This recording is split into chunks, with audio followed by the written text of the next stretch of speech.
Have you ever really looked at someone who was a teenager in the 1970s? There is something fundamentally different about them. It's not just the gray hair or the laugh lines. It's a vibe. It's the way they can sit alone in a coffee shop with their thoughts without reaching for a phone every 30 seconds.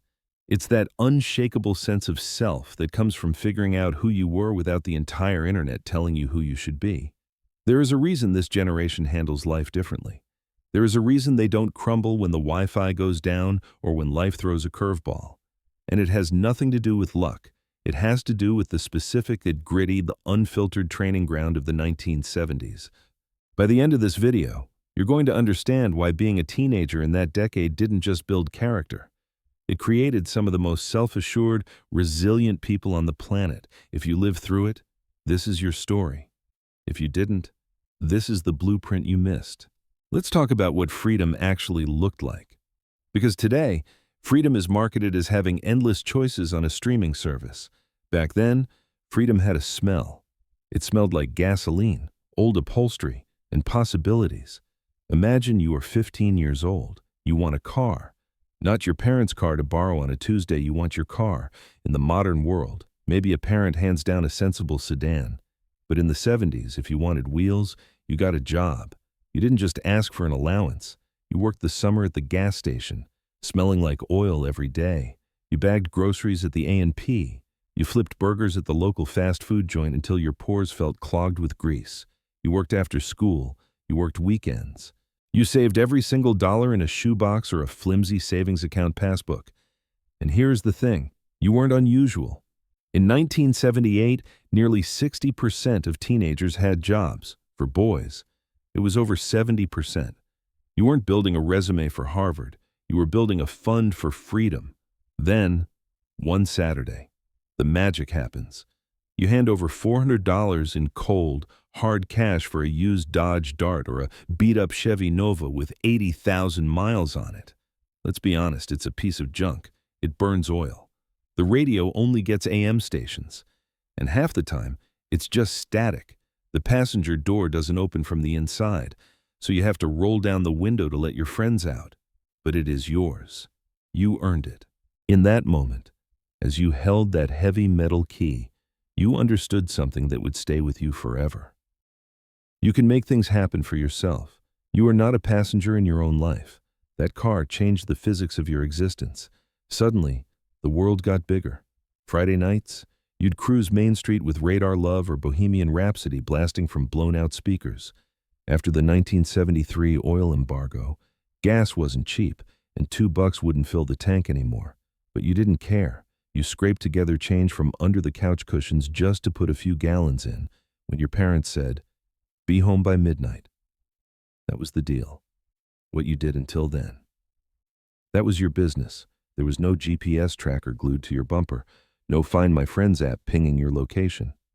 No text check-ins every hour. It was just you, your car, and the open road.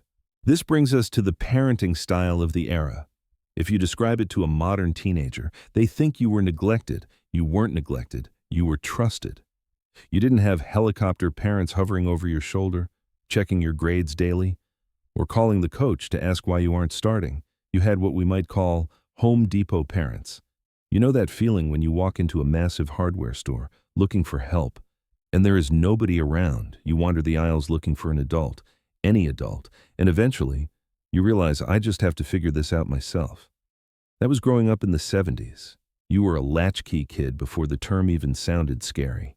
You walked home, let yourself in, made a snack, and started your homework, or watched General Hospital all without adult supervision. And if you played outside, the rule was simple. Come home when the streetlights turn on. That was it. That was the extent of the safety protocol. If you fell off your bike and scraped your knee, you didn't get a trip to the ER. You were told to suck it up, walk it off, rub some dirt on it, or the classic, "Don't you dare bleed on my shag carpet." This sounds brutal by today's safety-obsessed standards, but it created something unexpected. It created teenagers who believed they could handle things, teenagers who didn't need to be rescued, teenagers who knew, deep in their bones, that if they got into a mess, they had to get themselves out of it. Now, let's navigate the social landscape. Imagine you are cruising through town on a Saturday night and you spot your ex's car at the burger joint. Panic, maybe. But you learned to read social situations instantly. You knew which hangout spots were neutral territory and which ones belonged to the burnouts or the jocks. You could tell from across a parking lot whether a party was going to be fun or a brawl waiting to happen. You developed a radar for trouble that no algorithm can replicate. But the real magic happened at the mall. In the 1980s and early 80s, the mall wasn't just about shopping. It was the cathedral of commerce, yes, but more importantly, it was the social hub of teenage existence. You'd meet up with your friends, usually by the fountain or the big clock.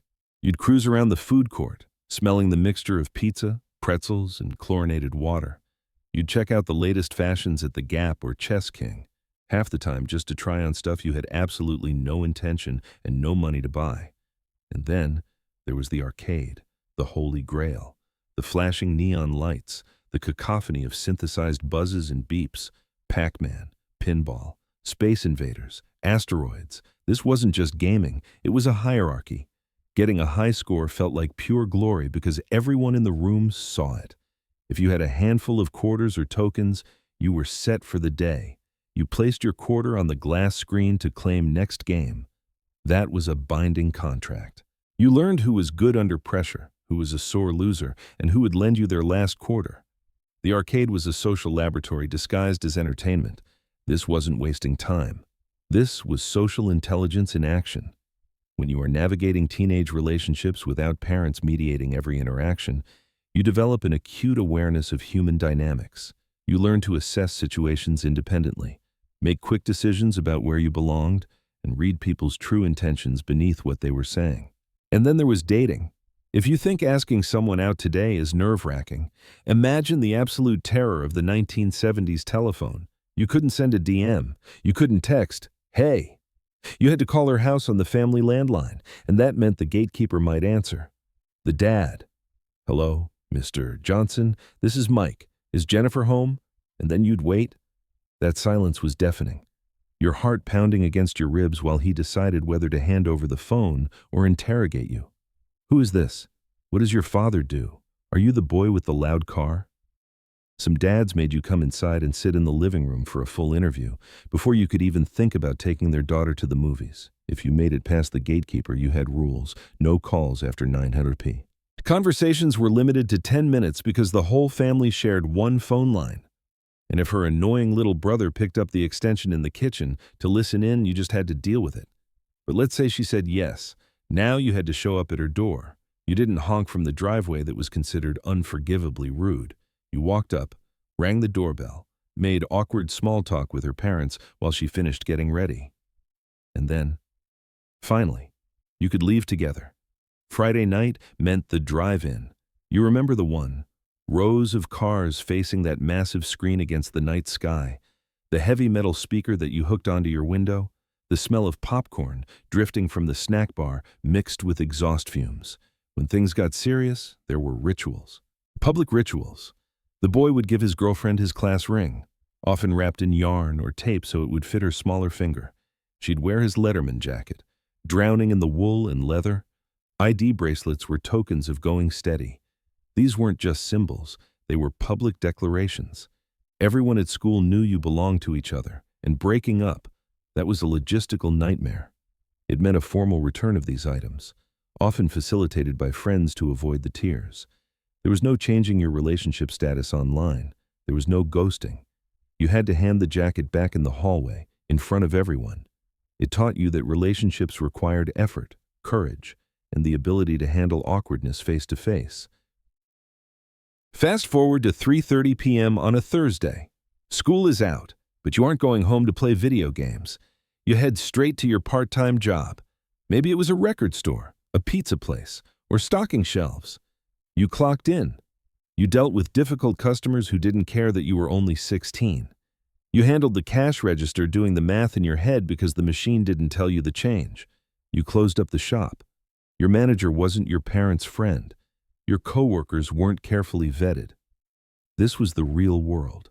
Every shift, you proved you could show up, do the work, and handle problems without calling mom.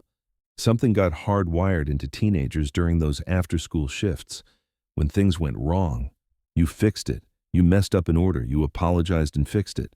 You wanted those new Levi's, you worked extra hours. This kind of self-reliance became part of your identity. You weren't waiting for a handout, you were hustling. But let's talk about the moments between the work and the dates. Let's talk about those Friday nights when plans fell through. You'd call your best friend stretching that 15-foot curly cord halfway across the house into the closet for some privacy, only to find out they were grounded. So, what did you do? You didn't scroll.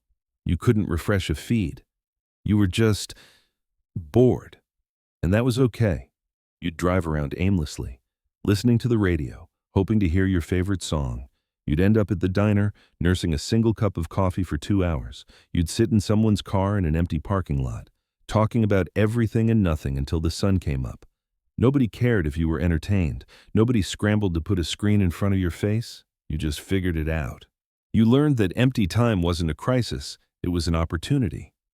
Modern teenagers treat unstructured time like a disease that needs immediate treatment with TikTok or Instagram.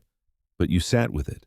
You let it unfold. And in that silence, in that boredom, you discovered who you actually were.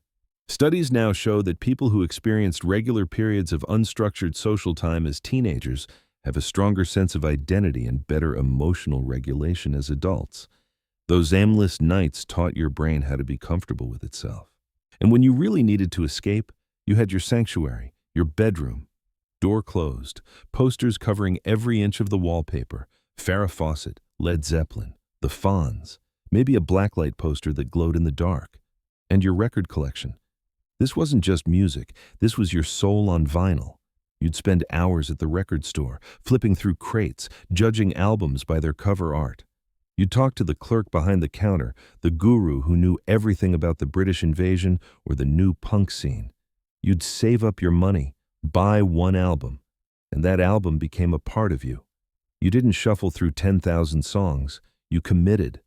You put the needle on the groove, sat on the floor, and listened to 40 minutes of music from front to back.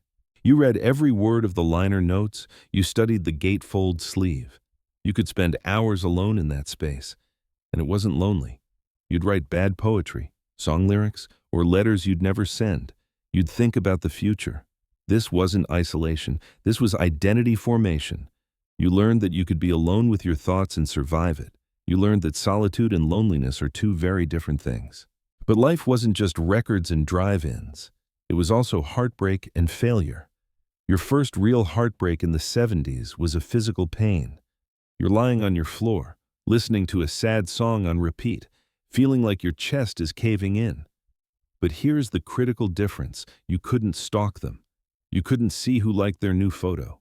You couldn't check their location. You couldn't vague book about your pain. You just had to feel it. You drove around at midnight with the windows down, screaming the lyrics to a breakup song, and eventually, you healed. You learned that heartbreak wouldn't kill you. You learned that you could feel devastating emotions and come out the other side. The same went for failure. You didn't make the varsity team, you got cut. You didn't get into the college rejection letter. You failed the test. You got an F. There was no social media pile-on, no permanent digital record of your worst moments, no parents calling the school to demand a do-over. You failed, you felt terrible, and then you moved on. Psychologists call this anti-fragility. It's not just bouncing back, it's getting stronger because of the hit. For 70s teenagers, this wasn't a concept, it was Tuesday. You learned that failure was information, not identity. Think about the concept of waiting. You wanted concert tickets.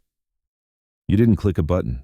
You camped out on the sidewalk all night with your friends, sleeping in sleeping bags, drinking warm soda, just to be first in line when the box office opened. You wanted to hear your favorite song. You waited by the radio with a cassette recorder, finger hovering over the record button, praying the DJ wouldn't talk over the intro. You wanted to see how the photos from the party turned out. You dropped the film off at the drugstore and waited a week to get the prints back. And half of them were blurry. This rhythm of longing and fulfillment created a brain that understood patience. It taught you that the anticipation was part of the joy. Modern life is instant gratification, instant messages, instant delivery, instant answers. But the 70s generation knows that the things worth having are worth waiting for. When you look back at that decade, the fashion, the cars, the music, it's easy to get lost in the nostalgia. But the real legacy of the 1970s isn't the bell-bottoms or the disco balls. It's the internal architecture of the people who lived through it. Those years of figuring it out on your own, of making mistakes without the internet recording them forever, of forming your identity in privacy. Those years made you who you are. You learned to trust yourself because you had to. You developed conviction because no one was there to validate every choice with a like. You became comfortable with who you were because you built that self in the real world, not in the cloud. We live in a hyper-connected, oversharing, constantly monitored world now.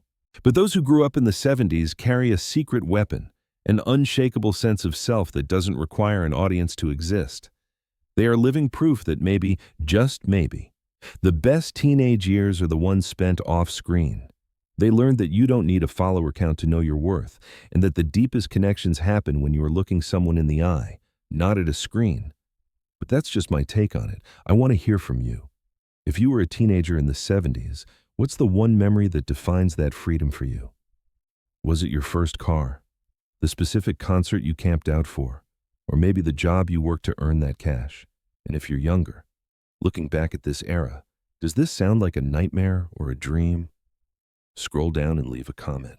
Let's turn the comment section into a time capsule. And if you enjoyed this trip down memory lane, hit that like button and subscribe for more deep dives into the past. See you in the next one. Next.